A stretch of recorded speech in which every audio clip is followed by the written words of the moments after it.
Sekarang ada sebuah fakta politik, Muldoko ketum Demokrat versi KLB. Apakah KLB itu sah atau tidak sangat bergantung kepada bagaimana pendapat atau tindakan pemerintah. Tapi saya sudah bayangkan pemerintah akan menyerahkannya kepada penyelesaian internal Demokrat, dan kalau tidak pasti berakhir di gugat-menggugat di pengadilan nantinya. Ya, saudara sekalian, yang penting tetap di channel ini, karena di channel ini Anda akan dirayu, ditipu, dibaperin, dicecar, diuber pula di jalur khusus. Karena channel ini adalah channel yang mengancam, memeras, dan membenci. Jangan lupa subscribe, like, comment, and share.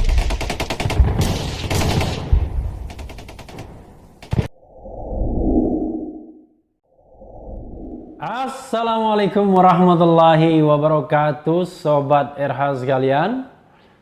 Jumpa lagi kita di channel yang keren ini, Keren Cadas. Kali ini ada berita yang ngeri-ngeri sedap, masih sangat hangat ya. Ini sebagaimana dilansir CNN Indonesia pukul 16.03 WIB waktu Indonesia bagian Barat, yaitu Muldoko ditetapkan sebagai Ketua Umum Demokrat versi KLB Semut. Jadi walaupun KLB-nya disuruh dibubarkan, tidak diberikan izin oleh Polri dan lain sebagainya, tapi tetap bisa menetapkan Muldoko sebagai Ketua Umum. Dan saingannya Marzuki Ali ya mengundurkan diri, tetapi Marzuki Ali menjadi Ketua Dewan Pembina ya. Ini nanti akan terjadi pertarungan antara Demokrat versi AHY dan Demokrat versi Muldoko. Kita lihat siapa yang nantinya akan menang ya. Tapi tentunya jangan lupa Muldoko adalah part of the government, AHY adalah part of the opposition. Jadi sementara wasit-wasitnya berada dalam lingkaran pemerintahan. Kita bacakan dulu ya.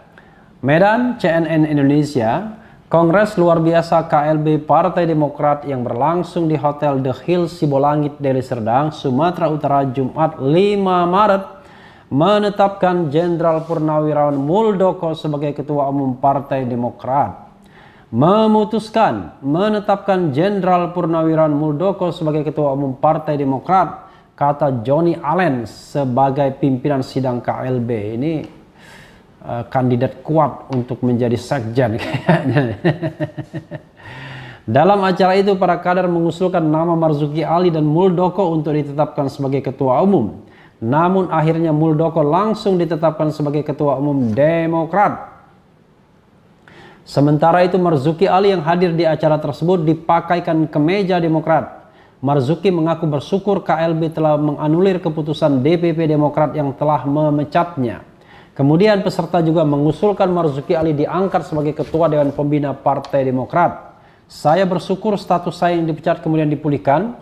Saya minta kalau saya dipercaya sebagai Ketua Dewan Pembina, maka harus disahkan dalam kongres ini, kata Marzuki Ali. Permintaan Marzuki Ali langsung diterima oleh Johnny Allen dan para kader. Dalam acara tersebut langsung diputuskan bahwa Marzuki Ali ditetapkan sebagai Ketua Dewan Pembina. Kakak pembina ya. Memutuskan menetapkan Ketua Dewan Pembina Demokrat dijabat Bapak Dr. Marzuki Ali, tegas Johnny Allen. CNNindonesia.com masih mencoba menghubungi Muldoko untuk mengonfirmasi hasil KLB Deli Serdang Sumut, namun tidak mendapat respons. Tapi di sisi lain ada dari babe.com kalau tidak salah yang memuat pernyataan terima kasih Muldoko karena sudah diangkat sebagai sebagai ketum Partai Demokrat versi ini ya. Coba kita cari tadi ada sebenarnya Muldoko ketua umum Partai Demokrat.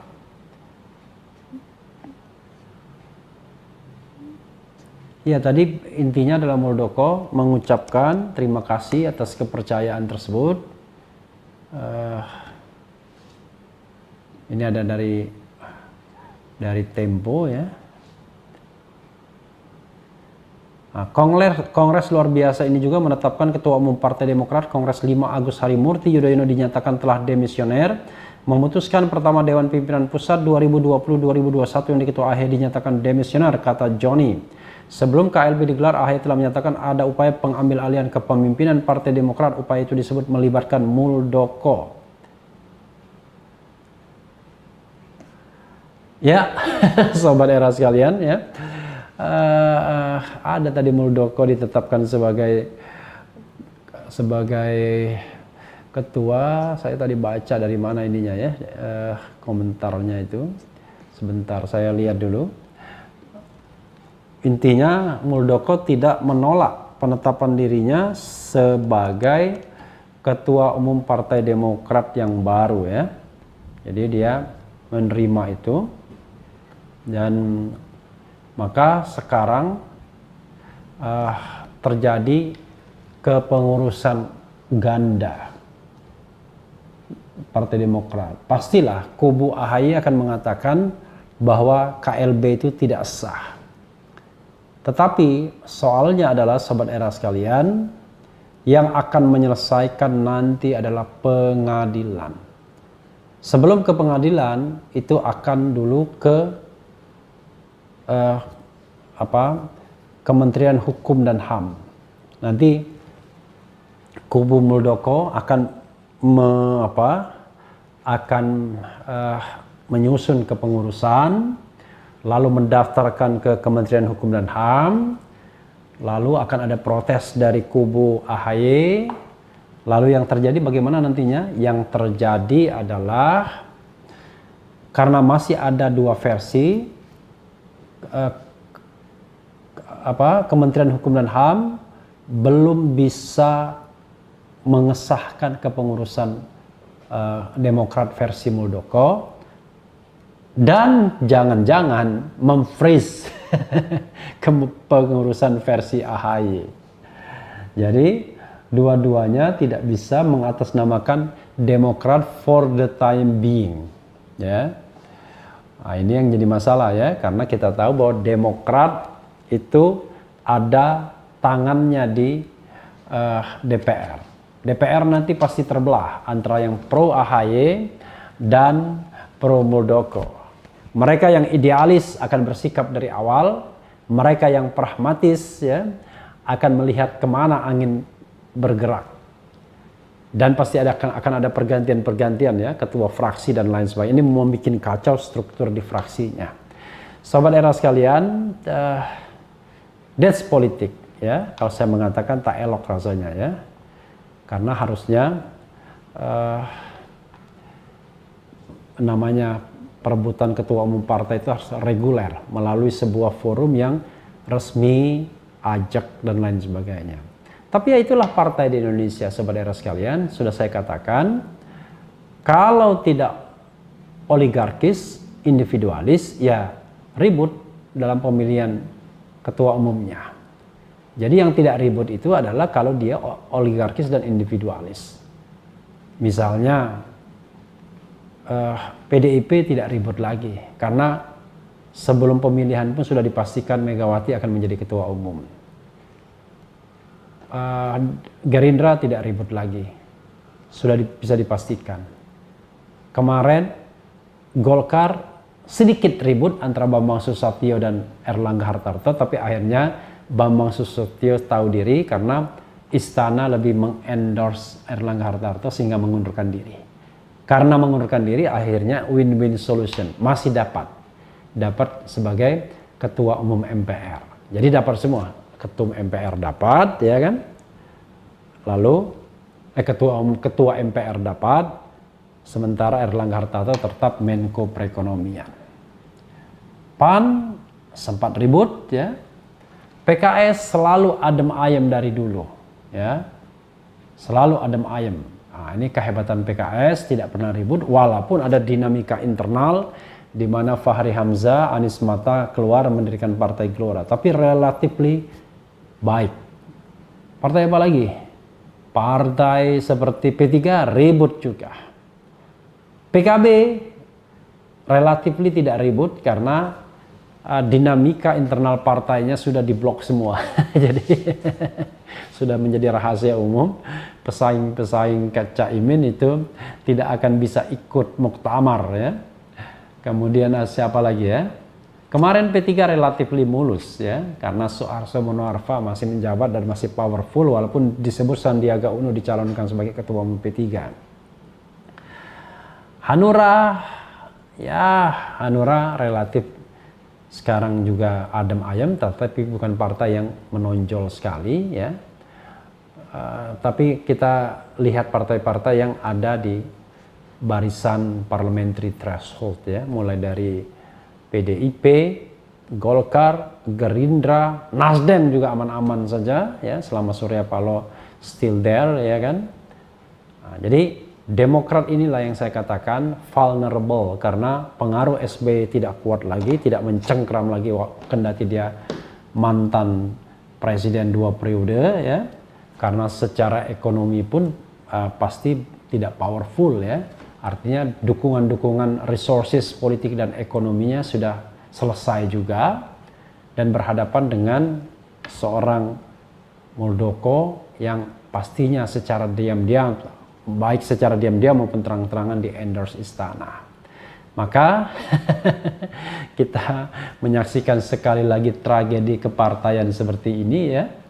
Seperti halnya konflik Golkar antara Abu Rizal Bakri dan Agung Laksono, konflik P3 antara Jan Farid dan Romahur Hormuzi. Dan akhirnya yang menang adalah siapa yang di-endorse pemerintah. Pertanyaannya, akankah AHY tersingkir, Muldoko yang akan memimpin partai, dan Demokrat akan memainkan cerita baru sebagai partai yang relatively lebih terbuka, sepanjang nanti Muldoko tidak memunculkan dinasti di sana ya. Dan kebetulan memang ada beberapa tokoh-tokoh kunci yang tersingkir di partai dan mereka adalah para senior partai seperti Marzuki Ali, Johnny Allen yang dalam tanda kutip berkolaborasi dengan kekuatan katakanlah part of the state, part of the istana ya, yaitu Muldoko. Sahabat sekalian, kita lihat kemana anginnya nanti ya, kita bacakan beberapa hal ya.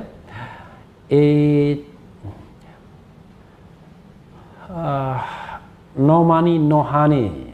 Ada door prize 100 juta plus apa itu, sepeda. Artinya isu kudeta Demokrat kemarin itu benar dan Muldoko waktu itu berbohong. Menurut saya Demokrat ini kurang jelas mau ikut koalisi apa oposisi. Iya, kurang jelas ya. Saya mau masa gubernur tapi saya masuk lewat Partai Demokrat dan saya bingung mau pilih yang mana, demokrasi atau Demokrat. Mohon sarannya. Cepat sekali ya ini aninya ya. This country needs more classy white collar criminals. Money talks, Om Refli ya. Ya, maybe money talks, tapi maybe power talks ya. Jadi tidak hanya uang tapi juga kekuasaan. Ketika uang dan kekuasaan bersatu maka orang menjadi sangat kuat ya. Itu KLB nasi bungkus Demokrat Perjuangan. Kudeta Demokrat ada 3 kemungkinan. 1, demi 3 periode. 2, meloloskan calon dari partai yang berkuasa sekarang di 2024. 3, menjegal Anies di 2024. Ada yang mengatakan demi 3 periode meloloskan calon dari partai yang berkuasa sekarang di 2024, menjegal Anies di 2024. Iya banyak hal ya kenapa Demokrat dikudeta misalnya, kalau kata-kata kudeta itu yang digunakan. Tapi saya mengatakan ini kepentingan Muldoko sendiri menurut saya yang paling menonjol. Kenapa saya katakan demikian? Karena Muldoko membutuhkan sebuah kendaraan politik untuk dia tetap berkibar di 2024. Karena kalau dia tidak punya kendaraan politik saat ini, maka dia tidak punya bargaining position. Ya, walaupun dia punya banyak resources misalnya, tapi kalau dia tidak punya partai politik, dia tidak punya bargaining position. Nah, dia membutuhkan sebuah bargaining position. Maka kemudian 2024 dia akan menjadi salah satu kandidat yang diperhitungkan. Ya, saya pernah utak-atik beginilah, misal ya, sahabat era sekalian. Ini misal ya, sahabat era sekalian. Misal begini, koalisi istana menetapkan Prabowo Puan sebagai calon. Koalisi yang dipimpin Nasdem, Anies, katakanlah Airlangga Hartarto. Maka ada slot 1, partai seperti Demokrat, PKS, dan PAN, yang sekarang di luar istana bisa saja tiba-tiba memunculkan Muldoko Ganjar, atau Ganjar Muldoko. Tapi karena Muldoko menguat, Muldoko yang menjadi nomor 1 misalnya. Jadi, pengambil alihan Partai Demokrat oleh Muldoko ya itu memperkuat bargaining position dia di 2024. Jadi satu kepentingan sudah terwadahi. Apakah kemudian akan untuk menjadi 3 periode? Saya tidak begitu yakin, karena kalau kepentingannya itu ya tidak perlu mengambil alih Partai Demokrat, karena toh kekuatan istana more than enough untuk mengubah segalanya kalau memang mau. Kalau misalnya untuk memastikan bahwa calon istana akan melaju, sampai sekarang terus terang saya menganggap bahwa calon istana itu belum jelas. Karena istana sendiri masih terjadi polarisasi kekuatan. Yang jelas misalnya PDIP, Gerindra, dan Nasdem tidak mungkin lagi bersatu sepertinya. Jadi saudara sekalian, kita nantikan ya hari-hari ke depan apa yang akan terjadi. Sekarang ada sebuah fakta politik, Muldoko ketum Demokrat versi KLB. Apakah KLB itu sah atau tidak sangat bergantung kepada bagaimana pendapat atau tindakan pemerintah. Tapi saya sudah bayangkan pemerintah akan menyerahkannya kepada penyelesaian internal Demokrat, dan kalau tidak pasti berakhir di gugat-menggugat di pengadilan nantinya. Ya, saudara sekalian, yang penting tetap di channel ini, karena di channel ini Anda akan dirayu, ditipu, dibaperin, dicecar, diuber pula di jalur khusus. Karena channel ini adalah channel yang mengancam, memeras, dan membenci. Jangan lupa subscribe, like, comment, and share. Cia.